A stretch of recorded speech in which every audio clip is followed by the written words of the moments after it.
नमस्कार, मैं हूं संजय शर्मा। आप देख रहे हैं 4 PM महाराष्ट्र।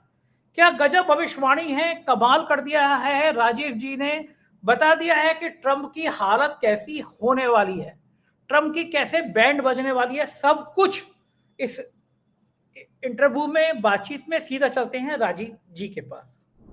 4 PM न्यूज में बहुत बहुत स्वागत है राजीव जी आपका, और आपका हृदय से आभार इसलिए कि आपने मुझसे कहा कि मुझे ब्लॉगिंग का चैनल शुरू करना चाहिए एक, और आपके कहने के अनुसार मैंने ये जस्ट संजय, जिसका लोगो देख रहे हैं दर्शक, ये बनाया और इतना ज़्यादा लोकप्रिय होने लगा। ये लोग मुझे फ़ोन करके कहने लगे कि यार ये ब्लॉगिंग करते इतनी मस्ती हो रही प्रिया के संग, ये बड़ी अच्छी लग रही है। तो मैंने हँसी-हँसी में, चूँकि चैनल नेशनल बंद करा रखा था सरकार ने, तो बस जस्ट संजय ब्लॉगिंग का बनाया और ये इतना कामयाब हो गया कि मुझे उम्मीद नहीं थी। तो बहुत-बहुत शुक्रिया। दूसरी बात, मुझे तो आपसे जलन होने लगी है कि क्या आपकी ब्रांडिंग चल रही है। ईरान की कॉन्सुलेट ने आपको, ईरान के दूतावास ने आपको बुलाया, उनके सांस्कृतिक पोस्ट ने बुलाया आपको, और ईरान के इतने इंटेलेक्चुअल लोग, उनके ऑफिशियल लोग आपसे बात किए। आपकी भविष्यवाणियों को इंग्लिश में ट्रांसलेट करा करा के ईरान में वायरल हो रही हैं आपकी भविष्यवाणियां। पूरी जी, जी। दुनिया में कहाँ जलवा बिखेरेगा। ऑस्ट्रेलिया में आपको लोग बुला के ले जाते हैं, दुबई में आपको बुला के ले जाते हैं, अमेरिका से मेरी पीछे पड़े हुए हैं। मैंने कहा भैया युद्ध तो खत्म करो कि नहीं, राजीव जी को लेके आ जाइए, शो कराएं आपका। आपकी वजह से गेहूं के संग बसुइयों को पानी लग जाता है ना। आपके चक्कर में लोग मुझे भी पहचानने लगे, मेरी भी थोड़ी औकात बढ़ रही है। तो राजीव जी, जी। कैसा लगता है इस तरह जब ईरान के लोगों ने आपको बुलाया, ईरान एम्बेसी में आप गए, क्या क्या बातों हुई, ये जरा बताइए दर्शकों को। और आपकी इतनी ब्रांडिंग ईरान में हुई कैसे, वो लोगों ने कैसे बुलाया आपको, क्या जानते थे वो आपको, 4 PM को जानते थे, क्या कहानी क्या है? हाँ, देखिए संजय जी, बहुत अच्छी बात। और सबसे बड़ी बात ये है कि मेरी बेटियों ने भी मुझे सराहा कि पापा वेल डन जॉब। क्यों? क्योंकि देखिए आप मानवता के लिए कुछ अगर हम कंट्रीब्यूट कर सकते हैं, मेरे पास नॉलेज है, ज्ञान है, वही मैं कर सकता हूँ। तो यहाँ फर्स्ट ऑफ ऑल आपने जैसे कहा कैसे मैं वहाँ तक पहुँचा, तो आपके 4 PM का प्रोग्राम बहुत सारे लोग पूरी दुनिया भर में सुनते हैं। तो हमारे एक दिल्ली के बहुत बड़े बल्कि देश के नामी-गामी पत्रकार हैं विनोद अग्निहोत्री जी, वो कुछ वीडियोज़ एक बहुत मशहूर व्यक्तित्व हुआ है, मैं उनको भी प्रणाम करता हूँ, श्री प पंडित NK शर्मा जी को। वो क्या नाम है, नरसिम्हा राव जी की सरकार में बहुत महत्वपूर्ण पद पर थे। उनके काफ़ी नज़दीक थे और उनका इंदिरा गांधी के परिवार में भी बहुत नज़दीकी उनका रिश्ता रहा। उनके फ़ादर भी, और जैसा उन्होंने पंडित जी ने मुझे बताया कि उनके फ़ादर भी नामी-गिरामी एस्ट्रोलॉज़र रहे हैं। हाँ, मुझे तो भी वो भी फ़ोन, मेरा मेरे की बातचीत होती रहती है। शर्मा जी मुझे वो हौसला बढ़ाते रहते हैं मेरा, आते रहता है फ़ोन। बहुत ओहो! अच्छे अच्छा, इंसान अच्छा, हैं, अच्छा। हाँ, बहुत बहुत अच्छे अच्छे इंसान इंसान हैं। तो इस तरह से विनोद जी ने उनको भेजा, उन्होंने वहाँ आगे भेजा, तो इस तरह मेरी मीटिंग हुई। तो मैं पीछे, मुझे बॉम्बे जाना पड़ा था, आपसे नहीं मिल पाया था मैं। तो मेरी मीटिंग उस समय थी और उन्होंने, पंडित जी ने बाद में मेरे ईरान की विज़िट के बाद में कल्चरल एम्बेसी जो है उनकी कल्चरल सेंटर, वहाँ पे विज़िट के बाद में उन्होंने मुझे कॉम्प्लीमेंट भी दिया था, बहुत सुंदर। तो पहले तो मैं वो दोनों तीनों पिक्चर्स आपके ऑफ़िस में बोलूँगा कि वो पिक्चर्स ज़रूर दिखाएँ, कि जहाँ पर मैं, जो वहाँ के अयतुल्ला थे, जो स्पिरिचुअल हेड हैं इंडिया में, उस कल्चरल सेंटर के, वो इंडिया को मतलब ईरान को रिप्रेज़ेंट कर रहे हैं। उनके साथ मेरी 1 टू 1 मीटिंग हुई। उनको हिंदी नहीं आती है, उनको फ़ारसी आती है या अंग्रेजी में बोल सकते हैं वो। दूसरा, आपके कुछ बड़े पत्रकार भी आपके देश के थे, उसमें अभय दुबे जी थे, आपका आशुतोष जी थे, विनोद जी तो थे ही। तो इस तरह से उन लोगों के साथ मेरा मिलने का मौका मिला, उनके साथ भी मेरी फ़ोटो सब लोगों के साथ हुई है। तो हुआ विषय ये था संजय जी कि उस प्रेडिक्शंस के बेस पर, वहाँ पर जो पंडित जी ने जो चीज़ें आगे बात की, तो एक इंटरेस्टिंग पॉइंट मैं दर्शकों आपको बताना जा रहा हूँ कि जर्नलिस्ट तो अपना काम करने गए थे, कुछ लोगों को अपना इंटरव्यू लेना था, बाइट लेनी थी, जो भी था। लेकिन बीच में जब वो कुछ टाइम के लिए अयतुल्ला जी उठ कर के गए हैं संजय जी, उस समय उन्होंने मेरा हाथ पकड़ कर के ये कहा कि आपको रुकना है, मुझे आपके साथ बैठना है। तो मैं हैरान रह गया, मैंने कहा कि बाप रे! मेरा इतना इतना रिस्पेक्ट, इतना कि किसी देश का कल्चरल हेड मुझे ये कह रहा है कि आप रुकिए, मुझे आपसे स्पेशल बात करनी है। तो मुझे वहाँ रुकना पड़ा। तो मैं था और पंडित जी थे, बाकी बहुत सारे स्कॉलर्स, इतने पढ़े-लिखे लोगों को बीच में मैंने देखा, तो मैं हैरान रह गया, मैंने कि कितने इंटेलेक्चुअल्स हैं ये लोग, और ज़्यादातर लोग उसमें फिलॉसफी के ग्रेजुएट्स हैं और या प्रोफ़ेसर्स हैं। बहुत सारी बातें हमारी कल्चर की बात की, आपको दर्शकों को जानकारी के लिए बता दूँ, हमें आयतुल्ला जी ने बताया था कि ईरान का असली नाम आर्यन था। आर्यन से बिगड़ के बोलते-बोलते ईरान बन गया है। तो उन्होंने कहा कि हमारी सभ्यता जो है, हमारी सिविलाइजेशन मोर देन 7000 ईयर पुरानी है संजय जी। संजय जी, इस्लाम बना 700वीं शताब्दी में। दर्शक सुन लें, क्रिश्चियनिटी को 2500 साल हो गए हैं और 200-300 साल पहले ज्यूज आए थे, यहूदी आए थे। इसका अर्थ है आपका ईरान के साथ रिलेशन इन सारे तीनों रिलीजन के आने से पहले हुआ है। 7000 मतलब आपका महाभारत के से भी पहले चले गए, क्योंकि ऐसा माना जाता है कि भगवान कृष्ण 5000 साल पहले हुए थे, तो उससे पहले चले गए। तो जब हम लोगों को आधा घंटा वेट करना पड़ा, फिर वो आए और संजय जी लगभग 35 मिनट मेरे साथ उन्होंने बैठे हैं। तो उनके साथ बहुत सारे वहां संजय जी उस कल्चरल सेंटर में जो फारसी के ट्रांसलेटर भी बैठे थे, इंग्लिश के ट्रांसलेटर भी बैठे थे। तो उन्होंने मेरे से सब क्वेश्चन पूछा और आप बिल्कुल बात ठीक कह रहे हैं कि बकायदा सारी मेरी बातचीत की एक रिपोर्ट बना करके ईरान में टॉप लीडरशिप को ईरान भेजी गई है। ये एक अपने आप में, मुझे बाद में पंडित जी ने कंफर्म किया कि आचार्य जी आपके सारे डायलॉग, सारी बातें एक रिपोर्ट के फॉर्म में ईरान भेजी गई हैं। तो मैंने ये सोचा कि क्या हनुमान जी ने मुझे किसी मैसेंजर के रूप में ईरान में भेजा था। आप देखिए, पूर्व काल में आपको बताऊं संजय जी, जो चाणक्य था, चाणक्य ने भी चंद्रगुप्त को इसी तरह मोटिवेट किया था। आज मेरा रोल दर्शकों, ये भगवान हनुमान जी ने इस तरह बना दिया कि आज जो दुनिया की सबसे बड़ी जियोपॉलिटिकल घटना है, ईरान इजराइल अमेरिका वार, उसमें भगवान हनुमान जी ने मुझे भी एक हिस्सा बना दिया छोटा सा, कि मैं उस देश को कुछ उसके बारे में, उसकी कुंडली देख करके, उसकी हॉरोस्कोप देख करके कुछ बातें बता रहा हूं, उनको आगे की चीजों के गाइड कर पा रहा हूं। तो ये मेरे लिए बहुत बड़ी सुखद है। यही पहले राजगुरु का काम होता था संजय जी, पहले राजगुरु का ये काम होता।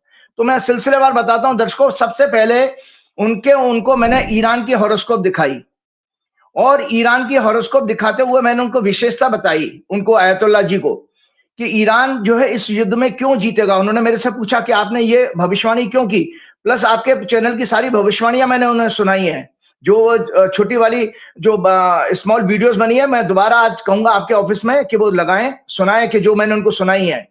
एक तो उन्होंने बड़े खुश होकर के वहां के लोगों ने बताया कि आचार्य जी ने लगभग 9 महीने पहले जून 29 जून के प्रोग्राम में 4 PM पे ये कहा था कि ईरान के बड़े धार्मिक नेता की हत्या हो जाएगी। हमारे जो वर्तमान के इनके शासक हैं, जब ये इसमें सत्ता में आए हैं खोमेनी जी, तो उन्होंने उस समय कहा था कि दुनिया में दो शैतान हैं, एक बड़ा शैतान अमेरिका है और छोटा शैतान जो है इजराइल है। और अब मैं ईरान की बात तो बताता हूं। ईरान ये रहा, ईरान को क्यों नुकसान हुआ, कौन जीतेगा कौन हारेगा वार में, हमेशा मैंने आप लोगों को, ये ईरान की हॉरोस्कोप है। तो अतः ईरान एस्ट्रोलॉजिकली एक धर्म, मॉरल और इथिक्स पर चलने वाला देश है, क्योंकि इनकी कर्क लगन की कुंडली में इनका दया, करुणा, संविधान, न्याय के भाव का स्वामी बृहस्पति लग्न में उच्च का है। इन्हें military as well as economically भारी नुकसान होने का संभावना है, इस इनकी जो अभी तक हुई है। मून चार्ट के अनुसार इनका 4-10 एक्सिस अत्यंत पीड़ित है और इनका 10वें घर का लॉर्ड मंगल भी ट्रांजिट में अफ्लिक्टेड है। अतः इनके टॉप लीडर्स को जान का भी खतरा है। इसी तरह यूएस के जन्म हॉरोस्कोप में राहु की महादशा चली और वो 12वें भाव में प्लेस है। ट्रांजिट में ये राहु इनके वार के हाउस 7th हाउस में प्रवेश कर चुका है अमेरिका की 29 मई को। कुंभ राशि 7वां घर बनती है, सिंह लग्न की कुंडली है अमेरिका की। लग्न में मंगल केतु के साथ अंगारक योग बना है, तो अमेरिका की कुंडली में भी अंगारक योग बना हुआ लग्न में। इसीलिए इन ग्रहों योग के आधार पर ये ऐसा योग बन रहा है कि अमेरिका इस वॉर में जरूर एंटर करेगा, इन्वॉल्व होगा। तो ये बोले 9 महीने पहले वो बता रहे हैं। फिर उसके बाद जब ईरान ये वॉर शुरू होता तो आचार्य जी ने कहा इस वॉर में ईरान जीतेगा, इजराइल तबाह हो जाएगा और अमेरिका का भी आर्थिक और मिलिट्री का बहुत नुकसान होगा। सुन लीजिए दर्शकों, दोबारा रिपीट कर रहा हूं। assassination of top leadership of Israel, destruction of extensive damage to the Israel। तो इस युद्ध में बर्बाद कौन होगा? इजराइल। इस युद्ध में जीतेगा कौन? ईरान। सुन लीजिए, इस युद्ध में अमेरिका और को क्या मिलेगा? डोनाल्ड ट्रंप को मिलेगा अपमान, डिसग्रेस, और इनको इंटरनेशनल कोर्ट में इनके ऊपर वॉर क्रिमिनल का केस चलेगा। तो सबसे पहले संजय जी, मैंने इस हॉरोस्कोप को दिखाया तो मैंने बकायदा दर्शकों को बता देता हूं कि कोई तुक्का नहीं है, क्योंकि जब एक कंट्री के रिलीजियस हेड यहां पर लोकल इंडिया में वो आपकी बातों को ले रहे हैं तो आपको गंभीरता से और सच बोलना पड़ेगा। क्योंकि आप देखिए यहां पर संजय जी, मैं राजीव नारायण शर्मा नहीं थे इसमें, यहां पर वैदिक ज्योतिष को मैं रिप्रेजेंट कर रहा था जो हमारे वेदों का अंग है। आप अपने देश को, अपने सनातन धर्म को मैं रिप्रेजेंट कर रहा था संजय जी। कितनी बड़ी मेरे ऊपर जिम्मेदारी थी कि मेरी हल्की की हुई बात, मेरी कमजोर बात मेरे धर्म शास्त्र को, मेरे सनातन धर्म को बदनाम करा सकती है। वो सब जिम्मेदारियां भी थी, लेकिन हनुमान जी ने सब जगह मेरी रक्षा की।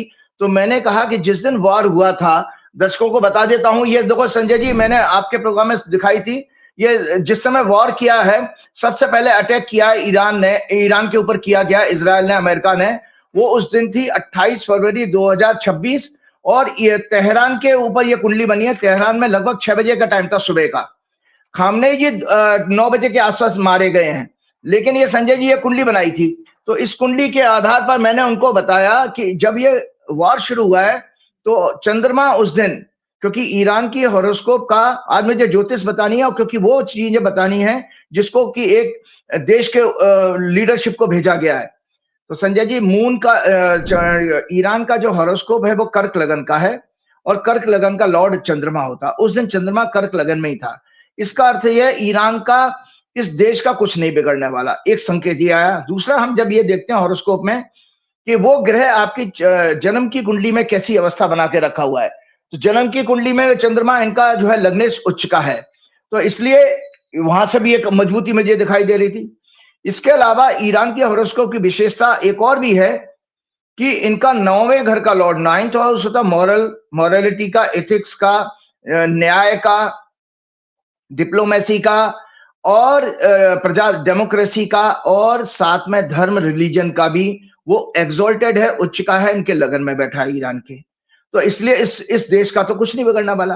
तो मैंने बकायदा उनके रिलीजियस हेड को बताया कि आज ही नहीं, विश्व में कोई भी देश आने वाले लाखों वर्षों तक ईरान की सभ्यता को, ईरान की कल्चर को, ईरान की आवाम को, ईरान के देश को कभी खत्म नहीं कर पाएगी, क्योंकि हॉरोस्कोप इतनी मजबूत है। जो 1 अप्रैल 1979 को इस्लामिक रिपब्लिक ऑफ ईरान बना था तेहरान के ऊपर, और ये लगभग दोपहर के 3 बजे की हॉरोस्कोप है। साथ में इनका मंगल जो है और सूर्य इनके भाग्य स्थान में बैठा है, और सूर्य इनका सेकंड लॉर्ड भी है, और मंगल इनका 5वें घर का लॉर्ड है। तो बहुत सुंदर कॉम्बिनेशन बनता है त्रिकोण का। एक भाग्यशाली एक योग और भी है इनकी दीर्घायु के लिए कि कर्म भाव का स्वामी और 5वें घर का स्वामी भी 9वें घर में बैठा है। तो संजय जी, एक और बात मैंने उन लोगों को बताई है कि 2 अप्रैल को ये मंगल राशि बदल के मीन राशि में शनि के साथ ईरान की कुंडली के भाग्य स्थान में पहुंचेगा। तो दर्शकों, मैं भविष्य की फ्यूचर की भविष्य प्रेडिक्शन उन लोगों को देकर के आया हूं कि ईरान 2 अप्रैल से पूरे वॉर को अपने टर्म्स पर डिक्टेट करेगा। पूरा मिडिल ईस्ट उसका चरणों में गिरेगा। मतलब पूरा मिडिल ईस्ट त्राहिमाम करके ईरान की सुप्रीमेसी को, उसकी लीडरशिप को एक्सेप्ट करेगा। और इजराइल की भयंकर बर्बादी इसलिए होगी कि इजराइल की हॉरोस्कोप भी मैं दिखाता हूं। ये इजराइल की हॉरोस्कोप कन्या लगन की है, और कन्या लगन की हॉरोस्कोप में ये 7वें घर में, 7वां घर वॉर का होता है, और वैदिक ज्योतिष में मारक स्थान भी होता है। मारक स्थान में शनि और मंगल का आ जाना कन्या लगन के लिए, कन्या लगन के लिए शनि 6वें घर का लॉर्ड भी है और मंगल 8वें घर का लॉर्ड है। 8वां घर होता है मृत्यु का। एक्सटेंसिव डैमेज होगा, इतना डैमेज होगा संजय जी कि ईरान का नक्शे से, इजराइल का नक्शे से गायब हो जाना, मतलब बेइंतहा जो है इनकी तबाही इनके यहाँ होने वाली है कि इजराइल नाम की चीज जो है डेमोग्राफी में एक इतनी कमजोर हो जाएगी कि आने वाले सैकड़ों वर्षों तक इजराइल उठ नहीं पाएगा। ये 2 अप्रैल से बाद मैं भविष्यवाणी वहां देख करके आया उन लोगों को। और तीसरी बात, मैंने उनको एक और बहुत अच्छी बातें बताई। बाकायदा पंडित जी इसलिए खुश हुए थे कि मैंने वहां पर रामायण की बात की है, मैंने वहां पर रामायण की चर्चा की और बताया उनको, क्योंकि मैं अपने धर्म को रिप्रेजेंट कर रहा, ये है रामायण संजय जी। मैंने बताया उन लोगों को, क्योंकि वो तो फारसी में समझ रहे थे, तो ट्रांसलेशन सुन रहे थे। मैंने बताया कि ये धर्म युद्ध ईरान लड़ रहा है। तो दर्शकों, आप ही के प्रोग्राम में मैंने दिखाया था, तो मैं दोबारा से धर्म युद्ध बता दें, सो दैट ये बातें लिंक हो जाएंगी। मैंने वहां उन लोगों को बताया कि ईरान धर्म युद्ध क्यों लड़ रहा है, तो मुझे बताना पड़ा कि रामायण में भगवान राम ने विभीषण को, जब विभीषण गीता में धर्म युद्ध और अधर्म युद्ध की व्याख्या की है, तो उसको मैंने वहां आयतुल्लाह जी को सुनाया। मैंने कहा कि धर्म युद्ध वो होता है जो धर्म की स्थापना के लिए, अधर्म के नाश के लिए, सज्जनों की रक्षा के लिए, न्याय की पुनर्स्थापना के लिए होता है और अपनी आत्मरक्षा के लिए होता है। और अधर्म का युद्ध क्या कहा गया है, भगवान राम ने विभीषण को कहा है उत्तरकांड मतलब युद्ध कांड में उन्होंने कहा कि इसका उद्देश्य जो है अधर्म के युद्ध का सेल्फिश होता है, लैंड पर कब्जा करना, वेल्थ, पावर, रिवेंज, प्लंडर, लूट के लिए या विस्तार के लिए, एक्सपेंशन के लिए। और इसमें कोई स्ट्रिक्ट ऑब्लिगेशन नहीं होता रूल्स का, जैसे कि आप इस युद्ध में देख रहे हैं कि कहां ईरान के साथ ऑलमोस्ट, मुझे ये भी जानकारी मिली दर्शकों उस कल्चरल सेंटर में कि बिल्कुल एडवांस स्टेज में क्या नाम है ईरान और अमेरिका का समझौता हो रहा था और उसके बाद ये पीठ में छुरा भोंका गया है। तो अधर्म के युद्ध में किसी कायदे कानून का पालन नहीं होता, there is no strict obligation to follow rules, और इन्होंने ईरान पर हमला कर दिया। और अधर्म के युद्ध में यह भी कहा जाता है कि इनोसेंट पर हमला नहीं करना, वहां आपने 180 से ज्यादा बच्चियों को मार दिया है लोगों ने। और ये अधर्म के युद्ध में कहा जाता है वायलेंस होगी, डिसेप्शन होगा, धोखा होगा, बिट्रियल होगा, अटैकिंग द इनोसेंट। तो ये सब चीजें इजराइल और अमेरिका ने की हैं। तो मुझे उनको बताना पड़ा कि भाई ये अधर्म का युद्ध इजराइल और अमेरिका लड़ रहे हैं, इसलिए हमारे एक और ग्रंथ मैंने उनको दिखाया था संजय जी, ये गीता भी लेके गया था, देखिए संजय जी गीता भी दिखाई है। और गीता को कोट करते हुए कहा, भगवान ने ये कहा, जो गीता का बकायदा श्लोक भी मैंने कोट किया उनको, गीता का चैप्टर 4 का श्लोक, यदा यदा ही धर्मस्य ग्लानिर्भवति भारत अभ्युत्थानम धर्मस्य तदात्मनम सृजाम्यहम्। भगवान कहते हैं अर्जुन, जब जब धर्म की हानि होती है, righteousness is on the decline, और अधर्म की वृद्धि होती है, इमोरलिटी इंक्रीजेज, तब मैं अपने रूप को रचता हूं। तो मैंने जानते हो संजय जी कहा कि आयतुल्लाह खामनेई जी की जो शहादत हुई है ये इसी का, इस गीता के संदेश को पूरा करती है। और संजय जी मैंने एक और चीज वहां पर व्याख्या की थी, क्योंकि मैं अपने सनातन धर्म को रिप्रेजेंट कर रहा था। मैंने कहा महर्षि दधीची ने, जब राजा इंद्र एक बार राक्षसों से युद्ध हार गए थे, तो उनको एक ऐसे धनुष की क्या नाम है, दैवीय धनुष की जरूरत पड़ रही थी, जिसको कि ये उनको बताया गया कि दधीची की अगर शरीर की हड्डियों से वो धनुष बनाया जाए तो उससे आप राक्षसों को पराजित कर सकते हो। तो जब इंद्र महर्षि दधीच के पास पहुंचे तो उन्होंने बहुत स्वेच्छा से खुश होकर के अपना शरीर त्याग कर दिया। तो यही चीज आयतुल्लाह खामनेई जी के साथ हुआ कि उन्होंने खुशी खुशी, मुझे वहां पर जाकर के ये बहुत बड़ी जानकारी मिली, मेरी आंखों में आंसू आ गए कि किस तरह से उनको कहा गया था 1 घंटे पहले ही, उनको ईरान के लोगों को सूचना मिल चुकी थी कि ये अटैक होने वाला है। तो खामनेई जी को जब सूचना दी गई कि आप सेफ प्लेस पे चले जाएं, ये मैं किसी यूट्यूब की या फर्जी वीडियो की बातें नहीं कर रहा हूं, मैं उस कल्चरल सेंटर में उन लोगों की डायरेक्ट बातें, क्योंकि जो अभी जो एक बहुत बड़े इनके एनएसए की जो डेथ हुई है वो उस समय डायलॉग में थे उनके साथ, खामनेई जी के साथ में, तो वो उनकी बातों को ही इन्होंने लोगों ने कोट किया था। तो उन्होंने साफ मना किया कि नहीं, मेरी आवाम अगर सुरक्षित नहीं है तो मेरा सुरक्षा के लिए किसी बंकर में जाना उचित नहीं है। इस तरह करके उन्होंने स्वेच्छा से अपना शरीर उसी तरह त्यागा जैसे महर्षि दधीची ने।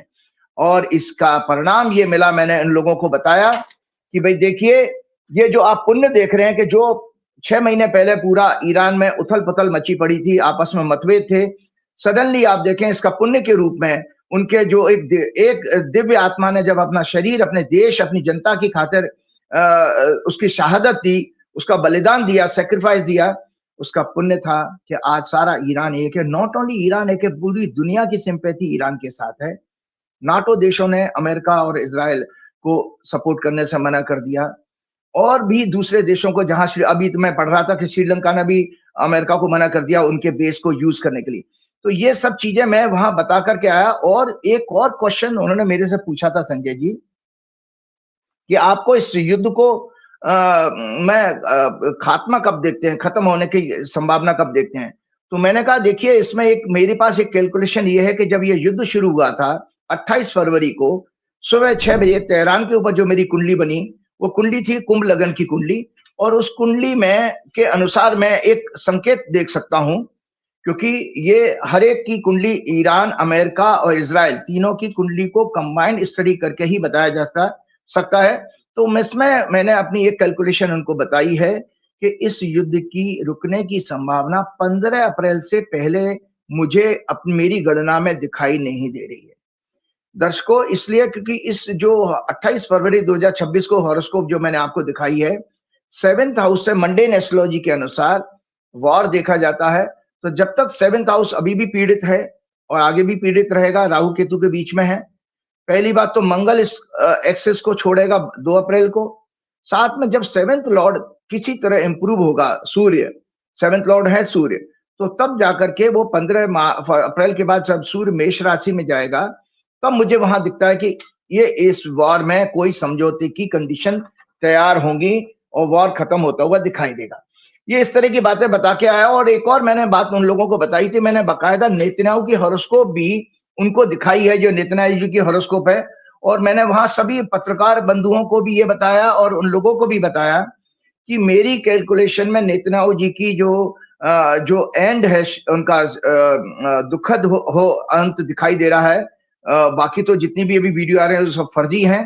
वो जब इक्लिप्स पड़ा था 3 मार्च को, 3 मार्च से 9 मार्च तक चंद्रमा पीड़ित था सिंह राशि में और कन्या राशि में। 2.25 दिन एक राशि में रहता, तो 5-6 दिन का वो गैप मुझे अच्छा नहीं दिख रहा था, उनके लिए बहुत अशुभ दिखाई दे रहा था। इस तरह से करके मेरी ये यात्रा रही और बाद में ये सारी मुझे फीडबैक मिली जिसकी आप चर्चा कर रहे थे संजय जी, कि वहां पर उस रिपोर्ट को वहां पर भेजा गया। मैंने एक बात और वहां पर जोड़ी है संजय जी, इसी विभीषण और राम के संवाद की।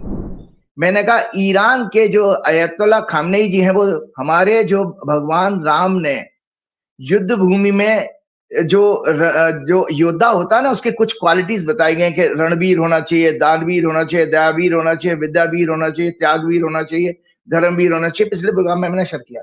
तो रणवीर किसको कहते हैं? जो युद्ध भूमि में वीर है, अर्थात युद्ध क्षेत्र को छोड़कर नहीं भागता। तो आपको पता है वो युद्ध क्षेत्र को छोड़ के नहीं भागे, उन्होंने खुशी खुशी अपने घर में शहादत दी है। इसके विपरीत आप डोनाल्ड ट्रंप का रवैया देख लीजिए और नेतन्याहू का देख लीजिएगा, सब भागे भागे बंकर में छिपे घूम रहे हैं। इवन हमारे विश्वगुरु का भी देख लीजिए अपने देश में। अच्छा भला हमारी आर्मी ने रणवीर का काम किया था, देखो हमारी आर्मी ने रणवीर का काम किया था ऑपरेशन सिंदूर में, लेकिन हमारे विश्वगुरु अमेरिका के दबाव में रण छोड़ के भाग गए, सीज फायर मान लिया। सीज फायर का मतलब हो रहा है रण क्षेत्र से भाग जाना। तो हमारे जो नेताजी हैं वो तो वैसे भी रणवीर तो है नहीं, दूर दूर तक वो किसी तरह से भी अपनी जान बचा के भाग लिए और अभी तक डरे पड़े हैं। संजय जी, जो अभी एनएससी की डेथ हुई है प्लस खामनेई जी की डेथ, हमारे विश्वगुरु ने तो एक बार भी शोक संवेदना नहीं दी है। उन्होंने जब देखिए ईरान की एम्बेसी में भी जो भेजा वो मुस्लिम नेता भेजा था उन्होंने, कोई रामपुर के एक नेता है, क्या नाम है आपका उनका रामपुर के नेता का? नकवी है क्या? अब्बास कुछ है, मुख्तार अब्बास नकवी, मुख्तार अब्बास नकवी, हाँ मुख्तार अब्बास नकवी जी को भेजा था। लेकिन कोई देखिए हिंदू मंत्री बीजेपी का नहीं गया है। इनको उस देश से पता नहीं क्या नफरत है, जो कि आपकी कल्चरल सिविलाइजेशन सभ्यता आपकी जुड़ी हुई है, कॉमन है, और वो आपका परम मित्र रहा है हमेशा से, पूरे एंशियंट टाइम से। चलिए खैर वो अब उनका मुकद्दर है, हम मोदी जी की और उसकी बातों पे अब कितना जाएंगे। ये इस तरह की मेरी बात हुई। तो मेरी जीवन में एक संजय जी, जो मेरी 20 22 साल की मेरी ज्योतिष की और धर्म शास्त्रों की जो मेरे शिक्षा का जो पीरियड है ना संजय जी, ये मेरी सबसे बड़ी सुखद मेरी अचीवमेंट है जो मैं ईरान के कल्चर सेंटर में गया। मेरे जीवन की सबसे बड़ी अचीवमेंट जो मैं देखता था, देखिए मेरा देश का प्रधानमंत्री, मेरे देश के बड़े ब्यूरोक्रेट्स मेरा तो उपयोग कर नहीं रहे हैं, मैं तो देश की जनता को जगाने का काम कर रहा हूं। लेकिन किसी दूसरे देश में जिसके ऊपर वो बिल्कुल पांडवों की तरह से है, बाकी तो ये सब कौरव है, इजराइल, अमेरिका और नाटो देश सब, लेकिन फिर भी उसने जैसा धुआं काटा है, जो उसने भूस भर दिया है संजय जी आपके क्षेत्र की भाषा में, वो आप लोगों के सामने निरंतर रोज न्यूज आ रही है कि उन्होंने F-35 उड़ा दिया, फलाना उड़ा दिया, ठिकाना कर दिया, और फिर तो डीओ गार्सिया तक उसकी जो है इंडिया के पास तक उसकी मिसाइल पहुंच गई जो 4000 किलोमीटर दूर है। तो आप देखते जाइए मेरी दर्शकों, याद रखो 25 मार्च एक डेट ईरान के लिए बहुत ही जो है भाग्यशाली टाइम शुरू हो रहा है 25 मार्च से, फिर 2 अप्रैल से ईरान का झंडा परचम लहराएगा पूरी दुनिया में। ईरान बेसिकली मुस्लिम समाज की लीडरशिप को टेक ओवर करेगा और पूरा विश्व का मुस्लिम समाज, पूरे देश के खाड़ी देश ईरान की छत्र छाया में आएंगे। ऐसी सारी बातें मैं उनके कल्चरल सेंटर में उनके रिलीजियस हेड को बोल करके आया हूं। अब संजय जी एक चीज और बताता हूं, आप लोग मेरे से एक चीज पूछना चाहूंगा राजीव जी, किसी ने सोचा नहीं था कि ईरान इतनी बहादुरी के साथ लड़ेगा। ना जाने कितने जहाज अमेरिका के गिरा दिए। वो बहाना, चचा ट्रम्प बहाना दे रहे हैं कि भाई वो गलती से कुवैत ने गिरा दिया, हादसा था, लेकिन हकीकत यह ईरान एक एक करके टारगेट करके अमेरिका के जहाज गिरा रहा है। अमेरिका में तेल का रेट बढ़ गया। अब ट्रम्प युद्ध से पीछे हट रहे हैं क्योंकि उनको पता है कि उनका सिंहासन खतरे में आ जाएगा। अमेरिकन गुस्से में है कि अमेरिका का पूरा आर्थिक साम्राज्य चौपट हो रहा है। हमारा चैनल बंद कर दिया गया, नेशनल चैनल, और कल मंत्रालय की मीटिंग थी, जो साहब अफसर बैठे सामने वीडियो कॉन्फ्रेंसिंग में, उनको समस्या ही थी। मुझसे पूछा था आपने अमेरिका के लिए ऐसा क्यों कह दिया, आप ईरान की तरफदारी क्यों कर रहे हैं। इस आधार पे मैंने उनको हड़काया वीडियो कॉन्फ्रेंसिंग में। मैंने कहा मैं ये रिकॉर्ड कर रहा हूं और ये बात मैं वायरल करूंगा कि भारत सरकार किसी पत्रकार को इसलिए उसका चैनल बंद कर रही है कि साहब हमने ईरान के पक्ष में बात क्यों कर दी, अमेरिका के खिलाफ बात क्यों कर दी। यानी गोदी मीडिया समझ रहे थे वो 4PM चैनल को कि हम जो तुमको हो पसंद वही बात करेंगे। मैंने उनको हड़काया, मैं कहा मैं रिकॉर्ड कर रहा हूँ, वायरल करूंगा, भाग खड़े हुए हो। यानी आप सोचिए कि हमारी भारत सरकार इस बात से डर रही है कि हम अमेरिका के खिलाफ क्यों बोल रहे हैं, ईरान के पक्ष में क्यों बोल रहे हैं। यह न्याय युद्ध है। अमेरिका जिस तरह अपनी गुंडागर्दी से, जिस तानाशाही से ये काम कर रहा है, दूसरा वो राक्षस अमेरिका का राष्ट्रपति, इतने खराब शब्द में इसलिए इस्तेमाल कर रहा हूं, 8-9 साल के बच्ची के शरीर को नोचने वाला इंसान, उस इंसान के बारे में हम अच्छी बात करें। जवान क्यों नहीं कट जाएगी हमारी कि जो 9 साल की बच्चियों का शरीर नोचे। हमारे यहाँ बच्ची देवी होती हैं 9 साल की। तो जरा इस राक्षस के बारे में बताइए कि राक्षस का अंत कब है, क्योंकि ये मानवता का कलंक है। ना जाने कितने बेगुनाहों की हत्या कर चुका है। ईरान में 150-200 बच्चियों के स्कूल पे जो आदमी हत्या करके मार दे, छोटी छोटी बच्चियों का यौन शोषण करे, उसके बारे में कोई क्या बोल सकता है। जरा ट्रम्प का भविष्य बताइए क्या है। हाँ, बहुत अच्छी बात आपने ये कही। देखिए, बहुत आपने मेरे एक ऐसे पॉइंट को टच किया है जो मैं आज बताने वाला हूं। देखिए, मैं आज सुप्रीम कोर्ट को भी, अपने देश के सुप्रीम कोर्ट को, जजेस को, जुडिशरी है उसको किसी नागरिक की भांति नहीं, एक आचार्य के फॉर्म में, एक आचार्य के रूप में एक सलाह देना चाहता हूं। मेरे मन की पीड़ा है, मैं शेयर करना चाहता हूं। अक्सर मैं अखबारों में पढ़ता हूं संजय जी कि जो है सुप्रीम कोर्ट कहता बार बार फ्रीडम ऑफ स्पीच और एक्सप्रेशन डेमोक्रेसी में जनता का फंडामेंटल राइट तो है, पर लेकिन वो एक टिप्पणी कर देता है कि एब्सोल्यूट नहीं है। भाई ये क्या मतलब है एब्सोल्यूट का? आप कौन हैं? आप सुप्रीम कोर्ट के जज हैं। किसके पैसे से आपकी सैलरी जा रही है? इन पीएम की सैलरी किसके पैसे से जा रही है? इन प्रेसिडेंट की सैलरी किसके पैसे से जा रही है? आर्मी चीफ की सैलरी किसके पैसे से जा रही है? ये देश के सारे खर्चे किसके पैसे से निकल रहे? हमारी आम जनता के पैसे से। इसका मतलब है डेमोक्रेसी में राजा तो हम हैं। तो हमारी आप कौन होते हैं हमारे वर्ड्स पर, हमारे freedom of speech, freedom of expression को एब्सोल्यूट नहीं है ये कह करके उसको कर्टेल करके, उसको छोटा करके, उसको कमजोर करने वाले।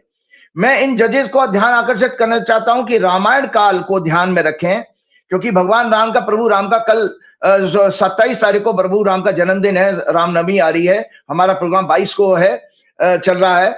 तो मैं इसलिए बताना चाहता हूं कि आज मैं बताना भी चाहूंगा कि रामराज क्या है और राम क्या थे, और राम ने जो राक्षसों के गुण बताए वो क्या, मैं आज सारे आप लोगों को बताऊंगा इसी संदर्भ में। तो मैं रामायण काल को जजों को कहना चाहता हूं कि ध्यान में रखें, जब जनता के एक साधारण आदमी ने भरी राज्यसभा में भगवान राम से सीता के सतीत्व पर, मतलब उनकी जो फेथफुलनेस है, उनकी चेस्टिटी की है, उसके ऊपर प्रश्न चिन्ह लगाया, तब श्री राम ने ये तो नहीं कहा कि फ्रीडम ऑफ स्पीच और एब्सोल्यूट नहीं है। उन्होंने जनता की बात मानकर सीता जी को आदेश दिया अपना सतीत्व सिद्ध करने के लिए। यही बात इन जजेस को ध्यान रखनी चाहिए कि जनता के टैक्स के पैसे से आपकी तनख्वाहें, आपके घर के चूल्हे जल रहे हैं, तो आप इस मालिक जनता के एब्सोल्यूट अधिकारों को क्यों कमजोर कर रहे हो? उस पर आपको कोई प्रश्न चिन्ह, इसीलिए वो आपको जो ब्यूरोक्रेट आपका ज्वाइंट सेक्रेटरी पूछ रहा था, उसको वो कौन होता है, उसके पास क्या ताकत है कि वो मीडिया के लोगों को, जर्नलिस्ट को ये कहेगा कि तुम फलाने देश के लिए नहीं बोल सकते, फलाने देश के लिए। ये हमारा कर्तव्य है, मीडिया जर्नलिस्ट का कर्तव्य है सूचना का और अपनी जनता के सामने सच लाने का, और जनता को और राजा क्या गलत कर रहा है उस चीज की जानकारी देने का। उसको कोई हक नहीं है। इसके लिए तो बकायदा इन लोगों को लीगल केस फाइल करना चाहिए, इनको डिमोरलाइज करने के लिए। इनकी इन ब्यूरोक्रेट्स की हिम्मत कैसे होती है, इन पॉलिटिशियन की इतनी हिम्मत कैसे होती है। जुडिशरी में बैठे लोग हैं, वो भी अपनी ड्यूटीज को क्यों भूल जाते हैं कि भाई हम मालिक हैं, हम जनता मालिक हैं, आप हमारे सब नौकर हैं, ये मान के चलिए आप। तो अब मैं बताता हूं, रामायण में जो भगवान राम ने जो राक्षसों के गुण बताए, जो अमेरिका की आप बात करें, चाहे वो अमेरिका हो चाहे इजराइल हो, भगवान राम कहते हैं भरत को बात करते हुए, ये सदैव निंदा करने वाले, झूठ असत्य का आचरण करने वाले, पाखंड का प्रचार प्रसार करने वाले, कपटी, दूसरों से ईर्ष्या करने वाले, उन्हें नीचा दिखाकर लोगों को की धन संपत्ति लूटने वाले, उन पर कब्जा करने वाले, काम क्रोध मोहग्रस्त, लालची, अहंकारी, घमंड, कठोर, निर्दयी, कुटिल, हिंसा और समाज में भ्रम फैलाकर समाज को बांटने वाले, विचारों और आचरणों से युक्त होते हैं। इनकी मानसिकता में मिथ्याचार, मिथ्या भाषण, दुराचार, छल कपट, अपराध, दूसरों को दुख देना होता है। और आपने बात बिल्कुल ठीक कही है। आप देखिए, नवरात्र चल रहे हैं, छोटी बच्ची हमारे कन्या जो है 6 वर्ष से 12 वर्ष की मानी जाती हैं, उन कन्याओं को, देवी स्वरूप कन्याओं का शरीर नोचने वाले ये डोनाल्ड ट्रंप, जेफरी एप्स्टीन वो एक जूस था, सब कुछ मोसाद की गाइडेंस में हो रहा था, मतलब नेतन्याहू की गाइडेंस में हो रहा था। और हमारा नरेंद्र मोदी का मंत्रिमंडल जो हरदीप पुरी वगैरह वो सब उसमें शामिल है। और दुखद बात यह है कि एक जुडिशरी ने एक जजमेंट दिया है, संजय जी आपको जानकारी है, दिल्ली हाईकोर्ट ने, मैं उस हाईकोर्ट के जजमेंट को भी प्रश्न चिन्ह लगाता हूं कि उस जज को भी चिंतन करना चाहिए। हरदीप पुरी की बेटी से रिलेटेड सभी पोस्ट सोशल मीडिया से हटाने का ऑर्डर पास किया है उस हाईकोर्ट जज ने। भाई कौन होते हो आप वो क्या बजाय सरकार को आदेश देने के कि इस पर जांच कराई जाए, पब्लिक को ये प्रश्न, जैसे सीता जी के ऊपर एक धोबी ने प्रश्न लगाया था, ऐसे ही हम भी कह रहे हैं कि हरदीप पुरी की बेटी ने जो अगर पैसे खाए हैं तो उसके ऊपर जांच होनी चाहिए कि जज ऑर्डर पास कर रहा है कि नहीं वो पोस्ट सोशल मीडिया से हटा दी जाए। यह सिद्ध करता है कि जुडिशरी में कितनी स्पाइन बची है, वो कितना देशभक्त है। डेमोक्रेसी, डिप्लोमेसी, देश की अवस्था, देश की जनता की समस्याओं, विदेश में देश की बिगड़ती छवि आदि की कितनी चिंता करता है जुडिशरी, कितना गंभीर है ये जुडिशरी को उसमें चिंतन करना चाहिए। तो जहां तक अब आप ट्रंप की बात की, तो मैंने आपको बताया था संजय जी पिछले प्रोग्राम में, 22 मार्च आज का ही दिन है, दर्शक नोट कर लें, ट्रंप की सूक्ष्म दशा केतु की शुरू हो रही है। और ट्रंप के लिए जुपिटर में जो वीनस और केतु की जो दशा आ रही है, ये ट्रंप के लिए भी किसी तरह का खतरे का समय आ रहा है। और ट्रंप के लिए जो मंगल, जो अभी 2 अप्रैल को मंगल, वो अमेरिका की और डोनाल्ड ट्रंप की 8वें घर में शनि मंगल की युति होगी। संजय जी, अगर आपको ये समाचार मिले कि ट्रंप के ऊपर कोई हिंसक हमला हुआ है, तो वो 45 दिन का छोटा मोटा पीरियड नहीं है। और इसमें बिल्कुल, इसमें मोसाद की और ज्यूज की एक कॉन्स्पिरेसी भी आ रही है, क्योंकि इसी तरह कैनेडी की हत्या की गई थी। कैनेडी की हत्या भी ज्यूज लॉबी ने करी थी। और डोनाल्ड ट्रंप को, चूंकि अब इजराइल तो हार रहा है, बुरी तरह बर्बाद हो रहा है, अमेरिका को भड़काने के लिए ये जो डोनाल्ड ट्रंप की हॉरोस्कोप है, प्लस अमेरिका की राहु की महादशा चल रही है, अमेरिका की 8वां घर में भी पीड़ा है, आज ये शनि मंगल इकट्ठे हो रहे हैं जो किसी तरह के बड़े नेता की हत्या का समाचार दे रहे हैं, बड़े नेता पर वायलेंस अटैक का समाचार दे रहे हैं। तो ये डोनाल्ड ट्रंप के लिए भी 22 तारीख से, आज से अत्यंत अशुभ समय है। इससे ज्यादा मैं कुछ नहीं कहूंगा, क्योंकि डोनाल्ड ट्रंप को भी अपनी जीवन रक्षा के लिए प्रार्थना करनी चाहिए। उन्होंने वैसे पादरी बुला करके उसमें करा तो था, उन्होंने व्हाइट हाउस में कुछ ड्रामा किया था। तो ये आपका प्रश्न का जवाब हो गया कि डोनाल्ड ट्रंप का भी लिए भी अच्छा समय नहीं है। नेतन्याहू तो निपट गए हैं, वो अब जितने मर्जी छुपाना चाहे छुपाते रहे बाकी उनके लोग। अब मैं संजय जी एक चीज और बताना चाहता हूँ।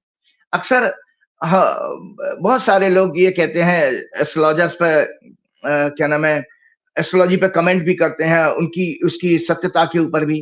खैर, वो अलग अलग ज्योतिषी होंगे जो नहीं ठीक से होमवर्क करते हैं, या पढ़े लिखे नहीं है, या इनकी रिसर्च कमजोर है। आज मैं आपको 2083 संवत्सर 19 मार्च को शुरू हुआ है, उसकी भविष्यवाणी संक्षिप्त में करूंगा, लेकिन 2082 की आप ही के प्रोग्राम में संजय जी 16 मार्च 2025 को हमने प्रोग्राम किया था। 29 मार्च 2025 को संवत्सर पिछला 2082 शुरू हुआ था। तो जितनी भवी, मेरे एक पत्रकार मित्र ने कहा कि भाई साहब आप जब ये प्रोग्राम रिकॉर्ड करें नेक्स्ट, तो उसमें अपनी सारी भविष्यवाणी को सीरियल वाइज लिख करके बताना। आज दर्शकों वो राइट अप आपके सामने शेयर करना चाहूंगा, क्योंकि जिससे कि आपको पता लगे कि एक ज्योतिषी देश में या दुनिया में एकमात्र ऐसा है कि जिसने जो बात कही है वो साल भर में सारी 100% पूरी हुई है। तो संजय जी, सबसे पहले ये पिछले बरस की आपकी संवत्सर की कुंडली है, और ये सब इसके राइट अप है, मैं पेज आपके ऑफिस में सब भेज दूंगा, सो दैट किसी को ये शक ना हो कि राजीव जी ने अपने मनगढ़ंत इसमें शब्द जोड़ दिए हैं। तो मैं आज ये लिस्ट आपके सामने शेयर कर रहा हूं, ये है लिस्ट संजय जी। दो मैं जल्दी जल्दी पढ़ के सुनाता हूं, ये शेयर तो करेंगे हम। लास्ट संवत्सर 2082 सिद्धार्थी नाम था जिसका, राजा और मंत्री उसका सूर्य था, जो 29 मार्च 2025 को शाम को 4:27 पर शुरू हुआ। उसकी सफल भविष्यवाणियां 16 मार्च 2025 के प्रोग्राम में रिटन भी सबमिट की गई थी। नंबर 1 उसमें भविष्यवाणियां थी, मैं सीरियल पढ़ते जाऊं। Number 1, rulers of the countries would be mentally disturb. Number 2, prosperity of corrupt and dishonest corporates, politicians, bureaucrats and others, and distress to common people। मतलब ये जो करप्ट लोग हैं वो और ज्यादा पैसे वाले बनेंगे, चाहे वो नेता हो, चाहे वो कॉर्पोरेट के लोग हों, चाहे अधिकारी हों, पॉलिटिशियंस हों, लेकिन आम आदमी दुखी रहेगा। Distress to common people. Economy and GDP of all the countries में सफर। विश्व में जबरदस्त आर्थिक मंदी का योग है, सब आप देख रहे हैं। Egoistic, oppressive leaders may fight each other and may go about destroying each other in war। और वॉर कौन सा? Military, civil as well as trade war. Their sex and corruption scandals में बी एक्सपोज। सब कुछ हो गया है, war भी जगह जगह आप देख ही रहे हैं कि ईगोइस्ट लीडर एक दूसरे को मारने में लगे पड़े हैं।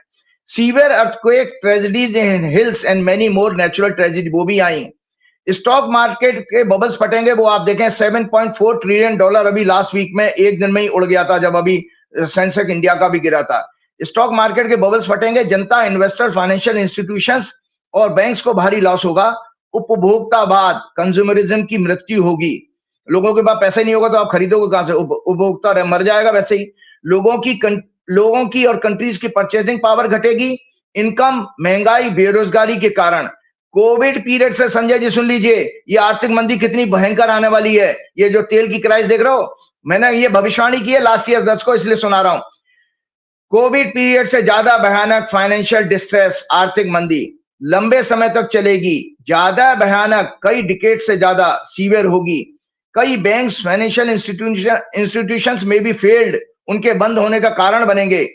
मंगल केतु के कारण ट्रेड वार चरम सीमा पर होगा। People's unrest may be widely spread to many countries which may be violent, may force to leaders to step down from their position। सत्ताएं परिवर्तन होंगी, सत्ता परिवर्तन होगा, युद्ध के हालात बनेंगे। नंबर 10, विश्व के सभी बड़े institutions like United Nation, BRICS, G7 महत्वहीन होकर के डिसइंटीग्रेट होंगे। अब आप बताइए, इस समय जब वार चल रहा है, किसी कोई इंटरनेशनल ऑर्गेनाइजेशन की बात कोई सुनी जा रही है? यूएन की कोई औकात रह गई है? कोई भी G7 की या ब्रिक्स की कोई औकात रह गई है? तो इसलिए वो भी मैंने भविष्यवाणी लास्ट ईयर की थी। दुनिया भर में आर्थिक संकट बढ़ेंगे। Law and order, theft, and crimes, shooting incidents बढ़ेंगी। 12, विश्व में total harmony, brotherhood and peace would be disturb. वो भी आप देख रहे हैं, सारे देश में, दुनिया में बर्बाद हो चुकी है ब्रदरहुड और हार्मनी। नंबर 13, इंटरनेट के जरिए space and communication war. Sanjay ji, AI का वार आप देख रहे हैं ना, कभी नेतन्याहू की कोई एआई की फोटो वीडियोस आ रही हैं, ये एआई का वार चल रहा है। वो भी मैं प्रेडिक्ट कर चुका हूं। इंटरनेट के जरिए space and communication war, bracket में एआई वार, डेटा थेफ्ट, साइबर क्राइम्स के द्वारा कई देशों की economy, governance, political leadership, military, defence and security को मैनिपुलेट किया जाएगा। नंबर 14, दर्शक ध्यान से सुने, ये राइट अप आपको शेयर किया जा रहा है। Death of national rulers, presidents, PM, top leadership, ministers and other dictators, destruction of states. किसी राज्य का बर्बाद होना किस तरह देखा जाता है? देशों की मिलिट्री, सिविल, फाइनेंशियल कैपेसिटी की बर्बादी, death of important scientist, strategist and destruction of oil and gas sector. Sanjay ji, ये भी मैंने भविष्यवाणी की है। Destruction of oil and gas sector, वो आपके सामने सब हो रहा है। Automobile, pharma, communication, manufacturing sector, Number 15, foreign power may influence the politics, governance, economy of many countries through secret plots, spies and conspiracies. Venezuela का आपने देखा ही था कि कैसे अमेरिका ने उठा लिया उसको रातों रात. Number 16, worst year for US economy. America के लिए भी भविष्यवाणी की थी. Worst year for US economy, stock market as a whole, USA में face severe recession, high inflation, employment crisis. Many policies of Donald Trump with malignant intentions may be backfired. Challenged in the court of law, it will be very, very difficult for him to run the country because of public protests, judicial interventions. People may protest across the USA against his many policies. 18, Trump and administration may suppress media independence coverage and may try to confuse, misguide the people and entire world with fake news, false narratives and propaganda war. 19, Trump may work ruthlessly with egoistic, oppressive and aggressive attitude. He will be known as trade tariff war dictator. His madness and attitude will severely disturb the social harmony in the USA as well as in the world. ये सब मैंने last year की prediction सुना रहा हूं मैं आपको.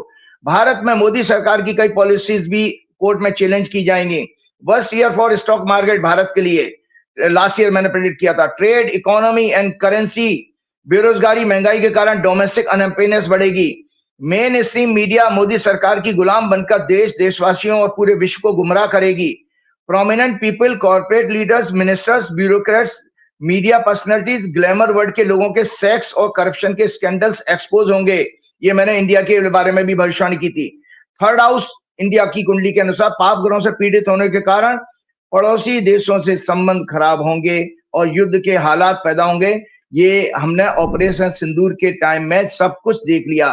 तो इस तरह से मैंने आप लोगों को ये जानकारी दी कि जो 2082 के लास्ट ईयर संवत्सर सिद्धार्थी की मैंने भविष्यवाणी की, ये 22 पॉइंट है. आप इसको क्लोजली वॉच करके देखिएगा कि एक ज्योतिषी ने कितना मेहनत और कितनी रिसर्च के साथ में ये चीज किया. अब मैं आता हूं संजय जी आज का आने वाले संवत्सर की थोड़ी सी ब्रीफ में, डिटेल में फिर अगले प्रोग्राम में करूंगा. ये संजय जी ये संवत्सर 19 मार्च को शुरू हुआ है. अभी ये करंट 19 मार्च को 6:52 पर शुरू हुआ है और ये मीन लगन की कुंडली है. चंद्रमा, सूर्य, शनि, शुक्र लगन में, बृहस्पति चौथे घर में, केतु छठवें घर में, मंगल, राहु, वक्री बुध 12वें भाव में, जो बहुत अच्छा संकेत नहीं दे रहे हैं. और इसकी थोड़ी सी जानकारी दे दूं कि ये चैत्र शुक्ल पक्ष प्रतिपदा को विक्रम संवत 2083 जो आरंभ हो रहा है, ज्योतिष शास्त्र के अनुसार इसका नाम रौद्र है, रुद्र से बना है. इसका राजा देवगुरु बृहस्पति और मंत्री मंगल है. ये उत्तरा भाद्रपद शनि नक्षत्र मीन लग्न मीन राशि में शुरू होगा. लग्नेश गुरु जो इस संवत्सर के राजा भी हैं, 4th हाउस में अपने शत्रु की राशि मिथुन में है, जिसका स्वामी बुध, वक्री, राहु, केतु और मंगल से हॉरोस्कोप के 12वें भाव अर्थात विदेश, लॉस, ह्यूमिलेशन, जेल, डिस्ग्रेस में है. मंत्री मंगल राहु के नक्षत्र में, राहु के साथ हॉरोस्कोप के 12वें भाव में, 4th लॉर्ड 7th लॉर्ड बुध के साथ है. यद्यपि संवत्सर का राजा भी अपनी 9th एस्पेक्ट से इसे देख रहा है. हॉरोस्कोप के तीसरे और 7 में दोनों पर शनि मंगल की साइमल्टेनियस एस्पेक्ट है. लग्न भी 11th Lord 12th Lord Shani से पीड़ित है और 5th लॉर्ड चंद्र, 6th लॉर्ड सूर्य भी, 4th house Jupiter, 6th house Ketu. रौद्र संवत्सर का नाम रुद्र शिव के उग्र रूप से संबंध रखता है, जो उग्रता, तीव्रता और परिवर्तन का प्रतीक माना जाता है. Symbolising intensity, fieriness and transformation.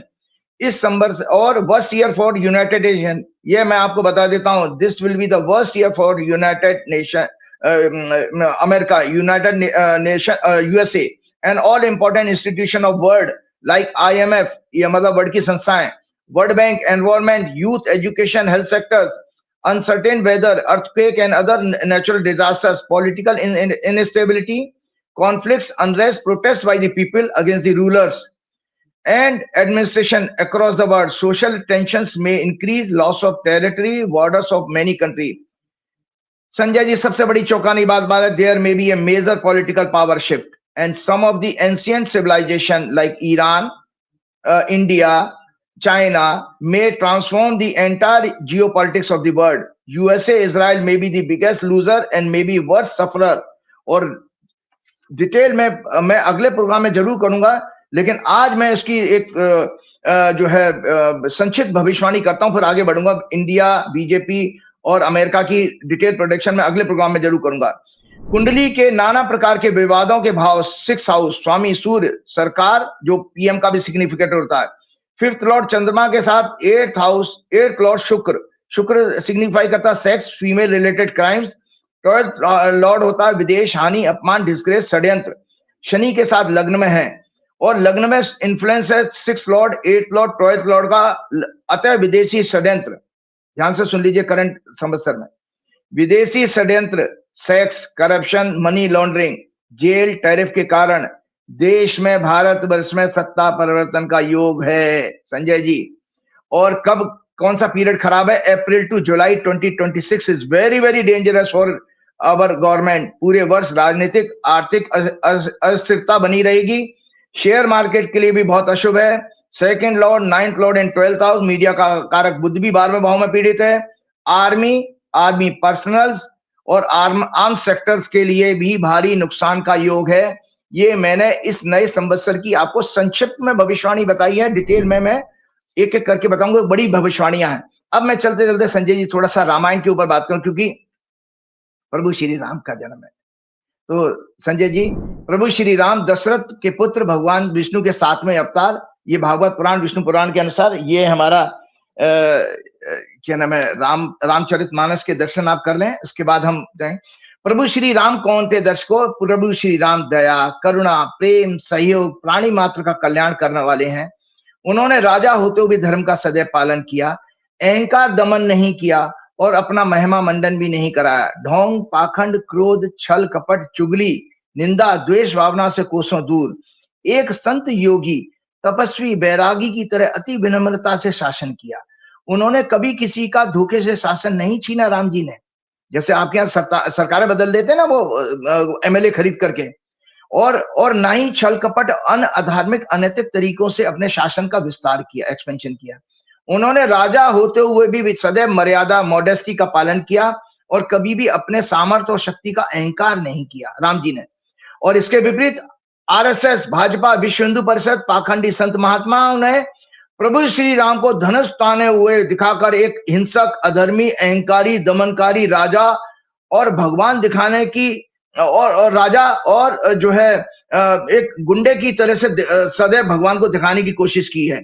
ये सनातन धर्म शास्त्रों में भगवान परमात्मा की छवि को बिगाड़ने का, विश्व में गलत रूप से दिखाकर पेश करने का, हमारे धर्म को और भगवान को पापी बताने का अपमान किया जा रहा है। और इसका इनको दंड इन पापियों को जरूर मिलेगा। चलते चलते राम राज क्या है? राम राज में अकाल मृत्यु, प्राकृतिक प्रकोप, समाज के सभी वर्गों, जातियों में भेदभाव नहीं किया जाता था, उनका शोषण नहीं किया जाता था, चोरी, महिलाओं, कमजोर वर्गों, दीन दुखियों पर अत्याचार नहीं होते थे। राजा अपनी प्रजा की सेवा बिना भेदभाव के करता था। लोग भय मुक्त होकर संवाद करते थे। डायलॉग आपकी तरह से नहीं, वो आपको जो जॉइंट सेक्रेटरी बकवास कर रहा था, भय मुक्त होकर संवाद करते थे। राजा से प्रश्न पूछते थे। Freedom of speech and expression, मतलब 100% थी, एब्सोल्यूट नहीं थी हमारे सुप्रीम कोर्ट की तरह से। राजा भी अपनी प्रजा से नियमित संवाद करके उनके दुख तकलीफों को जानकर उन्हें दूर करने का प्रयास करता था। राज्य में महामारी, रोग नहीं फैलते थे। ब्राह्मणों, आचार्यों, विद्वानों में ज्ञानियों का सदैव सम्मान होता था। सभी वर्ग, सभी प्राणी प्रसन्न चित्त, प्रेम के साथ आनंद में रहते थे। संजय जी 2 मिनट दीजिए बस, केवल लास्ट 2 मिनट। ऐसा हमारे शास्त्रों में कहा गया कि जब रामायण की हम व्याख्या करते हैं तो भगवान हनुमान जी स्वयं प्रसन्न होते हैं, प्रकट हो जाते हैं। आज हमारे इस प्रोग्राम में भी हनुमान जी का आशीर्वाद हमारे साथ है। तो इसलिए मैं संक्षिप्त में, क्योंकि ये मैंने आपको अक्सर प्रोग्राम में कहा है कि मेरा एक प्रोग्राम अब एक लेक्चर की तरह से हो गया जो इंस्टीट्यूशन में पढ़ाया जाएगा। हमारे बच्चे आज देखें, उम्मीद नहीं कर सकते आप बच्चों से को रामायण को, गीता को हाथ लगाएंगे या भागवत पढ़ेंगे या कोई पुराण पढ़ेंगे। समय ही नहीं है उनके पास इतना। वो तो आजकल यूट्यूब पे छोटा सा कुछ देख लेते हैं, फिर कंफ्यूज हो जाते हैं।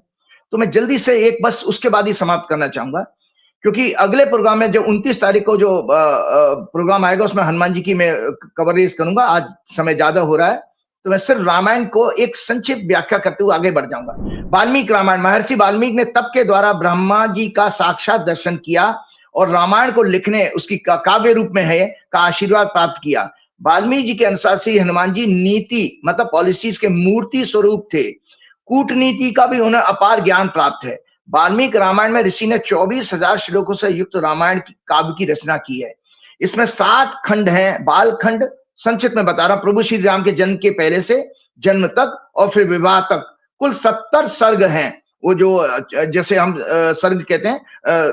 और अयोध्या कांड नंबर 2, भारद्वाज ऋषि के आश्रम में जाना, श्री राम के राज्याभिषेक की तैयारी, कैकेयी का वरदान, श्री राम को वनवास, कुल 119 सर्ग हैं ये रामायण में।